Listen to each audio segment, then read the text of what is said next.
നമസ്കാരം. മലയാളി വാർത്ത ഇൻസൈഡിലേക്ക് സ്വാഗതം. ഒരു മലയാള സിനിമ 10 ദിവസം കൊണ്ട് 100 കോടി രൂപ കളക്ഷൻ ഉണ്ടാക്കുക അവിശ്വസനീയം തന്നെ. കഴിഞ്ഞ കുറച്ചു കാലമായി നമ്മൾ കേൾക്കുന്ന വാർത്തകളിലൊന്ന്.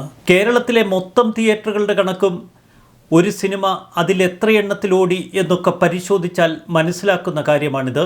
കേരളത്തിലെ ഒട്ടുമിക്ക തിയേറ്ററുകളിലും ഒരു സിനിമ റിലീസ് ചെയ്താൽ 10 ദിവസം കൊണ്ട് നേടാൻ കഴിയുക 30 കോടിക്കടുത്ത്. അതിലപ്പുറം ഓവർസീസ് എന്നൊക്കെ പറഞ്ഞ് കണക്കുകൾ പെരുപ്പിച്ച് കാട്ടുക.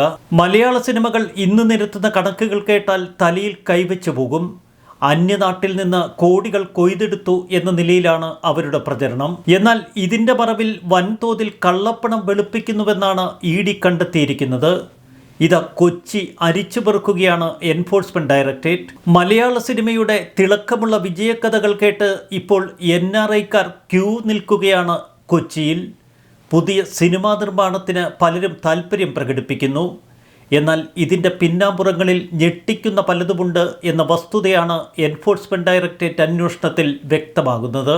മഞ്ഞുമ്മൽ ബോയ്സിന്റെ നിർമ്മാതാവ് സൗബിൻ ഷാഹിറിനെ ചോദ്യം ചെയ്തതിന് തൊട്ടുപിന്നാലെയാണ് ഒട്ടുമിക്ക വിവരങ്ങളും പുറത്തു വരുന്നത്. ഏറ്റവും ഒടുവിൽ റിലീസ് ചെയ്ത ടർബോയുടെ കഥയാണ് ബഹുവിശേഷം. 5 ദിവസം കൊണ്ട് 50 കോടി രൂപ കളക്ഷൻ നേടിയെന്നൊക്കെ ആദ്യം അവർ തട്ടിവിട്ടു.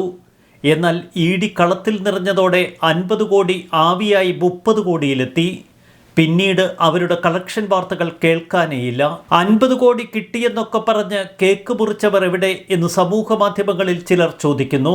സിനിമയുടെ ടിക്കറ്റ് കളക്ഷൻ വരുമാനം പെരുപ്പിച്ചു കാട്ടി കള്ളപ്പണം വെളുപ്പിച്ച കേസിൽ മഞ്ഞുമ്മൽ ബോയ്സ് സിനിമയുടെ നിർമ്മാതാക്കളുടെയും വിതരണക്കാരുടെയും ഒക്കെ ബാങ്ക് അക്കൗണ്ടുകൾ മരവിപ്പിക്കാൻ എൻഫോഴ്സ്മെന്റ് ഡയറക്ടറേറ്റ് നിയമോപദേശം നേടിയിരിക്കുന്നു. മഞ്ഞുമ്മൽ ബോയ്സിൽ കാര്യങ്ങൾ ഒതുങ്ങില്ല എന്ന് വ്യക്തം.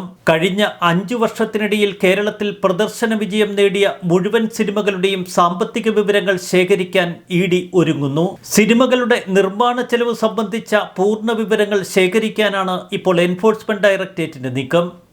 വരുമാനം പെരുപ്പിച്ചു കാട്ടിയ നിരവധി സിനിമകൾ മലയാളത്തിലിറങ്ങി എന്നതാണ് ഇ.ഡിയുടെ സംശയം. മഞ്ഞുമ്മൽ ബോയ്സ് സിനിമയുടെ ലാഭവിഹിതം പങ്കുവെക്കുന്നതുമായി ബന്ധപ്പെട്ട തർക്കങ്ങളാണ് ഇ.ഡി. വലയിൽ മലയാള സിനിമകൾ അകപ്പെടാനുള്ള കാരണം. കള്ളപ്പണം വെളുപ്പിക്കൽ നിരോധന നിയമപ്രകാരമുള്ള ഇ.ഡിയുടെ കേസിന് എന്തായാലും കട്ടയവസരം ഒരുക്കിക്കൊടുത്തത് മഞ്ഞുമ്മൽ ബോയ്സ്. കേരളത്തിലെ തിയേറ്റർ മേഖലയിൽ വലിയ തോതിൽ കള്ളപ്പണ ലോബി ഇടപെടലുകൾ നടത്തുന്നു എന്ന കണ്ടെത്തലാണ് ഇ.ഡി. നടത്തിയിരിക്കുന്നത്.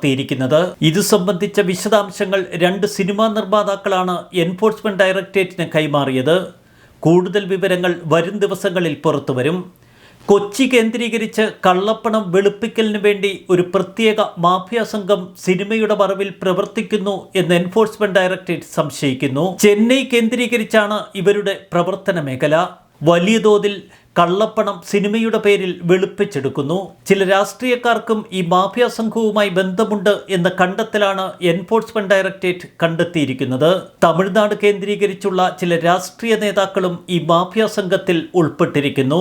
തമിഴ്നാട് കേന്ദ്രീകരിച്ച് നടക്കുന്ന കള്ളപ്പണ ഇടപാടുകൾ കേരളത്തിലെ സിനിമകളുടെ മറവിൽ വെളുപ്പിച്ചെടുക്കുന്ന സംഘത്തെയാണ് എൻഫോഴ്സ്മെന്റ് ഡയറക്ടറേറ്റ് സംശയിക്കുന്നത്. വലിയ തോതിൽ മാധ്യമശ്രദ്ധ നേടുന്ന സിനിമകളുടെ നിർമ്മാണ പങ്കാളിത്തം ഓഫർ ചെയ്തുകൊണ്ടാണ് ഈ സംഘത്തിന്റെ രംഗപ്രവേശം. സിനിമയുടെ നിർമ്മാണത്തിൽ തങ്ങൾ പങ്കാളികളാകാം, തങ്ങളുടെ പേര് വെക്കേണ്ടതില്ല, ഫിനാൻസ് തലത്തിൽ തങ്ങൾ ഇടപെടുമെന്നൊക്കെ കള്ളപ്പണ ലോബികൾ സിനിമ നിർമ്മാതാക്കളെ പറഞ്ഞ് വിശ്വസിപ്പിക്കുന്നു. തുടർന്ന് അവർ തങ്ങളുടെ പണം കള്ളപ്പണമായി സിനിമാ ലോബിയെ ഏൽപ്പിക്കുന്നു.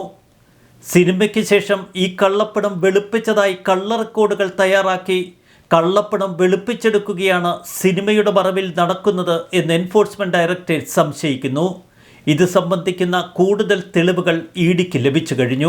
മലയാള സിനിമയിൽ എൻഫോഴ്സ്മെന്റ് ഡയറക്ടറേറ്റ് പിടിമുറുക്കുന്ന കാഴ്ചയാണ് നമ്മൾ കാണുന്നത്. മുൻപ് തീവ്രവാദ ബന്ധമുള്ള ചില നിർമ്മാതാക്കളുടെ വിവരങ്ങൾ പുറത്തു വന്നിരുന്നു. സിനിമയുടെ മറവിൽ ചില ആശയങ്ങൾ പ്രചരിപ്പിക്കാൻ വൻതോതിൽ കള്ളപ്പണ ഇടപാടുകൾ നടക്കുന്നു എന്ന വാർത്തകൾ നേരത്തെ തന്നെ പുറത്തു വന്നതാണ്. കുട്ടികൾക്കിടയിൽ പ്രചാരമുണ്ടാക്കാൻ ലഹരി ആഘോഷമാക്കുന്ന നിരവധി സിനിമകൾ അടുത്ത കാലത്തിറങ്ങിയതും എൻഫോഴ്സ്മെന്റ് ഡയറക്ടറേറ്റിന്റെ നിരീക്ഷണം നിരീക്ഷണത്തിലുണ്ട്. മഞ്ജുമ്മൽ ബോയ്സ് എന്ന സിനിമയുടെ ലാഭവിഹിതം നൽകിയില്ല എന്ന മരട് സ്വദേശിയുടെ പരാതിയിലാണ് ഇ.ഡി. അന്വേഷണം ആരംഭിച്ചത്. ഇതേ തുടർന്ന് നിർമ്മാതാവ് ഷോൺ ആന്റണിയെ ഇ.ഡി. ചോദ്യം ചെയ്തു. നടൻ സൗബിൻ ഷാഹിറിനെയും ED ചോദ്യം ചെയ്തു. ഈ കേസിൽ നിർമ്മാതാക്കൾക്കെതിരെ പോലീസ് ഹൈക്കോടതിയിൽ ഒരു അന്വേഷണ റിപ്പോർട്ട് സമർപ്പിച്ചിരുന്നു. 18.65 കോടി രൂപയാണ് സിനിമയ്ക്ക് ചെലവായത് എന്ന് റിപ്പോർട്ടിൽ അവർ പറയുന്നു. എന്നാൽ യഥാർത്ഥത്തിൽ 22 കോടിയെന്ന് പരാതിക്കാരനോട് അവർ കള്ളം പറഞ്ഞു. വാങ്ങിയ പണത്തിന്റെ ഒരു ഭാഗം പോലും പരാതിക്കാരന് കൈമാറിയില്ല എന്നതായിരുന്നു പരാതി.